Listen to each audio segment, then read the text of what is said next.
Vedare tinokugamuchirai zvekare kune chimwe chirongwa pano paZim Facebook Secrets and Confessions.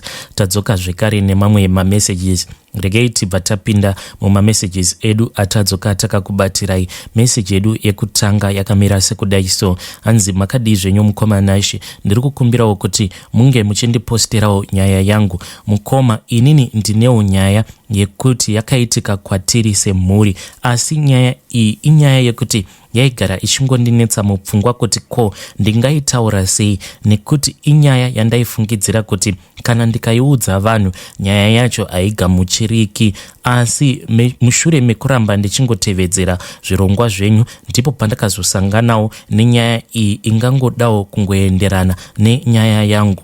Inini ndiri murume ane mhuri yake, asi nyaya iyi yasvikawo pakutonetsa mulife mangu, ende nyaya yacho yakaitika kuna baba vangu. Ivo baba vakangoti chitupa chavo chainge chakarasika mushure mekunge chabvutwa nechimwe chinhu chavakati chaita sekunge chidhoma, ende chidhoma ichi vakati ivo vakasangana nacho vachienda kubasa. Zvakaitika ndezvekuti baba vangu vainge vachishanda pane rimwe garaji, ende muridzi wegaraji iro pagaraji pacho pavainge vachishanda murume iyeye aiva nemabhazi ake ainge akatoti one day. But pagaraji apo pavainge vachishanda painge pachingogadzirwa motikari, normal motikari. Aiva nerimwe garaji zvekare uko kwainge kuchigadzirwa mabhazi ake. Saka baba vangu vakabva vazotanga kunetsana nemuridzi wegaraji iroro, ameno kuti vakatanga kunetsana zvambonyanya kuita sei. Then baba vakazoti vadzingwa basa mushure mekunge vaenda nemunamato kubasa kwavo. Then muridzi wegaraji iroro ndokubva azongodzinga baba. Then baba vakabva vazozama kuti vange vachienda kunosungisa uya munhu wavainge vachishandira, because akangovadzinga basa ndokubva azovanyima mari yavo yavainge vashandira mwedzi iwoyo. Saka mukunosungisana murume uya ivo baba vainge vachingoti akavatuka akabva ati iwewe hauna zvauchafa wakaita mukurarama kwako, kunyange vana vako vachangofa vachitambura. At that time munhu uya ainge achishandirwa nababa vangu ainge akatoresa baba provisional, nekuti baba vainge vachinzi vaifanira kuitawo license. But mukunotukana murume uya hanzi ainge akatuka baba vangu kuti iwewe uchagumira paprovisional iyoyo yandakakutoresa, kunyange vana vako hakuna achakwanisa kutora license mudzinza rako rose nekuda kwekuti wazama kundisungisa. Saka baba vakati vadzingwa basa paya ndokubva vazotsvaka basa, then vakabva vazowana basa ende vainge vava kuita zvechigadhi, because apa vainge vava kungozamawo kuti vangowanawo chouviri. Kunyange zvavo baba vangu vainge vari makanika, but vainge vachingoti kana vakazama kuenda kunotsvaka basa mumakambani akasiyana-siyana vaingoudzwa kuti tichazokudana, kana kuti vaitodaidzwa kuti uya kubasa. But after kana kuti 2 weeks vaibva vadzingwa. Vakatombozamawo kuti vange vachiita kagaraji pamba, but hapana kana makastoma ainge achimbouya. Zviya zvekutoona kutoti upenyu hwedu baba vasati varamwa basa pagaraji apo pavainge vachishanda tainge tichitorarama kaupenyu kainge kari nani, even though inini ndainge ndirini mukuru, but ndaitoona kuti kaupenyu kedu kainge kari right, because at that time tainge tichitoendeswa kuzvikoro zvainge zviri right. But mushure mekunge baba vadzingwa basa hapana kana makastoma ainge ava kumbouya pamba pedu. Baba zvavaiita ndezvekuti during the weeks vanenge vari kubasa, then mostly on Sundays ndipo pavaizotanga kugadzira motikari dzemakastomers avo pamba, ende isusu tainge tichitovabatsira tichitodzidziswawo basa iroro rehumachanics. But kubva zvavakazodzingwa basa baba havana kana kuzombokwanisa kugara vawana kana kastoma. Dzimwe nguva vaitomboendawo vachinozama kunobatsira shamwari dzavo, but baba vakasvika pakusvipiwa neshamwari dzavo dzose, zvekuti takazosvika pakubva uko kwatainge tichigara kumakoteji kwataigara tikatanga kuloja 2 room. Upenyu hwainge hwava kurema. Ndopa vakazoudzwa neumwe muvakidzani wedu uyo ainge achishandawo security guard, ende akabva azovaudza kuti kune imwe kambani yainge ichidawo vanhu. Ndopa vakazoenda nemunhu uya kuya vakabva vazonotrainewa kusvika vazotanga basa. apo pavainge vachigadha pane imwe kambani. Zvose zviya zvekuti vaiva makanika vakabva vazviisa pasite. Mukoma, nyaya iyi inogara ichingondirwadza kuti shuwa baba vangu munhu aitova nemapepa ake ari makanika akazofa ava security guard kusvika vachizopinda muguva. Baba vangu vakazopinda muguva vasisina kana chitupa chaicho. Zvakazoitika mukoma ndezvekuti baba vakati vatanga kushanda vakabva vanzi vaifanira kugadzirisa bank account nekuti mari dzavo dzaifanira kutanga kupinda muaccount imomo. Baba vakati vamuka makuseni vachienda kubasa nekuti vainge vataura nemunhu wavo umwe wavainge vachishanda naye pasame post ipapo pavaigadha. Munhu uya iye ainge abvuma kuti kana vakashanda then iye aibva azokurumidza kuuya kuitira kuti ivo vakwanise kukurumidza kuchaisa. Then kazhinji mumba ivo baba vaiwanzokubuda na 4:30 am. Dzimwe nguva vaikasika kubuda vachiitira kuti vakwanise kubata rimwe bhazi remakuseniseni. Dzimwe nguva vaiitira kuti kana vasina mari vaizofamba netsoka because vaitanga basa na 6 am. Saka kunzvimbo kwataigara kuti ufambe uchienda mutauni uko kwainge kuchishanda baba waitofamba zvekuma 2 hours, sometimes waitofamba zvekuma 1 hour 30 minutes depending kuti unenge uchifambawo sei. Ivo baba vaitanga basa na 6 am. Then baba ivo vakati vachinobuda pagate hanzi ndo pavakabva vaona umwe murume, but murume uyu pavakamuona hanzi ainge ari mudiki. Murume uya akabva angouya ndokubva avabvutira envelope iya ndokubva amhanya. Saka ivo baba pavakasangana nemunhu iyeye akabva avabvutira bhegi ravo iro raiva nezvinhu zvose, matsamba avo ose avainge vachida kuenda kunoshandisa pakuvhura bank account. Vakangofungidzira kuti zvimwe kuda kamunhu kaya kainge kari vakangofungidzira kuti murume uya wavainge vasangana naye yainge iri mbavha. But chakavanetsa ndechekuti hanzi munhu uya akabva angoridza tsamwa ndokubva angonyangadika. Saka izvi zvakabva zvazokonzeresa kuti baba vangu vatange kungofambira nyaya dzavo dzekuti vaende kunotora chimwe chitupa. Ende dzimwe nguva baba pakunodzoka paya vaikwanisa kungokuudzai kuti nhasi vanhu vaya vekuzvitupa vangotora nhamba yavo yavanga vachida. Ende sometimes namba iya yaizotogumira kana kuti panumber 5 before baba vangu kuti vange vachizoselectwa. Dzimwe nguva baba vaikwanisa kutoenda kunorara kuya kuzvitupa, but paya pekuti vanhu vekuzvitupa vanenge vava kutanga kutora vanhu kuti vange vachipinda navo mukati. Dzimwe nguva paibva pazoitika pressure zviya zvekuti waitadza kana kupinda mukati. Ende panguva yacho ndipo painge pava kuitwa zviya zveuori zvekuti waitofanira kuti utange wabuditsa mari kana uchida kujambiswa queue. Sezvo baba vangu vainge vasinawo mari vaigara vangori kumashure kwequeue kusvika baba vazotoramwa. Mukomanashi, chandinongoda kungoudza vanhu ndechekungoti life inokwanisa kungochinja within 2 minutes because upenyu hwatakakura tichirarama baba vangu vari makanika sandiwo upenyu hwatakazotanga kurarama baba vangu pavakazonetsana nemurungu wavo uyo wavainge vachishandira. Inini mukoma handina kana kuzotombokwanisa kupedzisa chikoro changu because ndakabva ndazongosiyira chikoro munzira.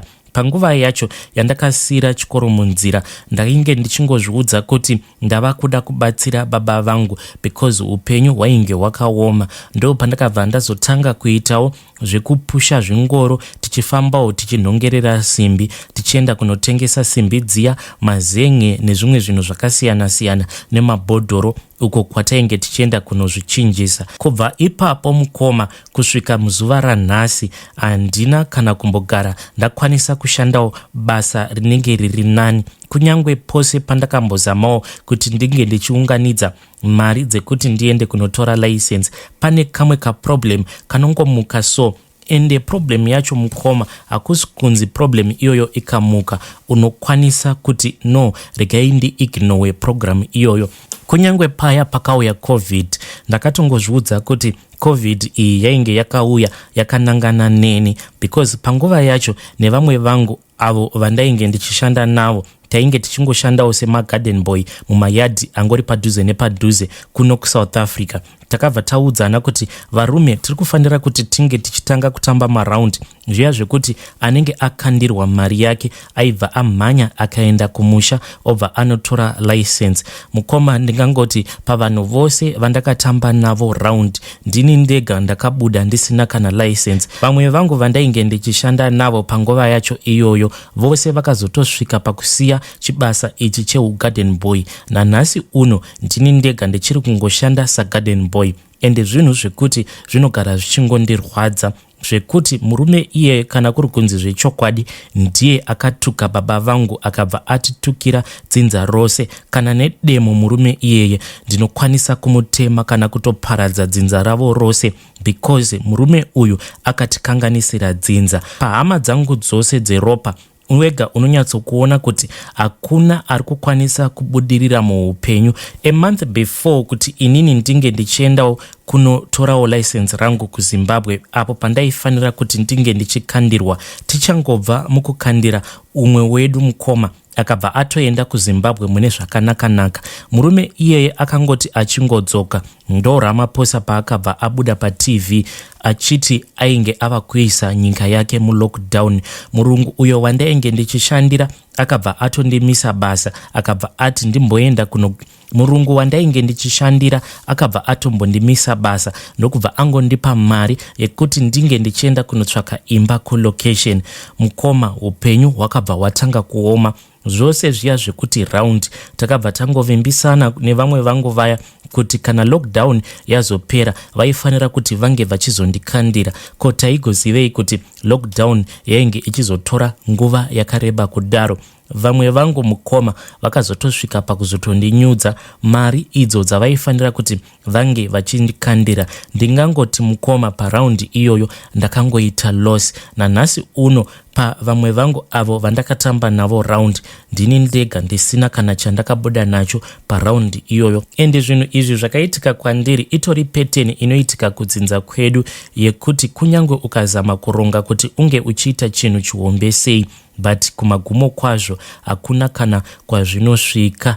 Mukoma inini mutupo ndinotoshandisa mutupo wekwaamai, because baba pavakazorasawo chitupa chavo ndaifanira kuti ndinge ndichizoenda nechitupa chavo paya pakunotora chitupa. Zvino sezvo chitupa chababa chainge charamba kubuda, amai vakabva vazototangidza patsva. Ende mukoma pakatoitwa madhiri sekunge vainge vasina kana kumbogara vatitoresa mabirth certificate. Inini nevanin'ina vangu tinotoshandisa mutupo wekwaamai. Vedare ndo meseji yandakatumidzirwa ichibva kuna mukoma vedu avo. Hei, zvakangooma hazvo vedu we, asi kana kuri kunzi munenge muchizivawo zvekuti vakwanise kushandisa so as to break free from that family curse, because it seems as if family iyi yakatotukwa. Please tibatsireiwo mucomment section kana muinewo maideas, nekuti yo comment inokwanisa kutobatsirawo veruzhinji.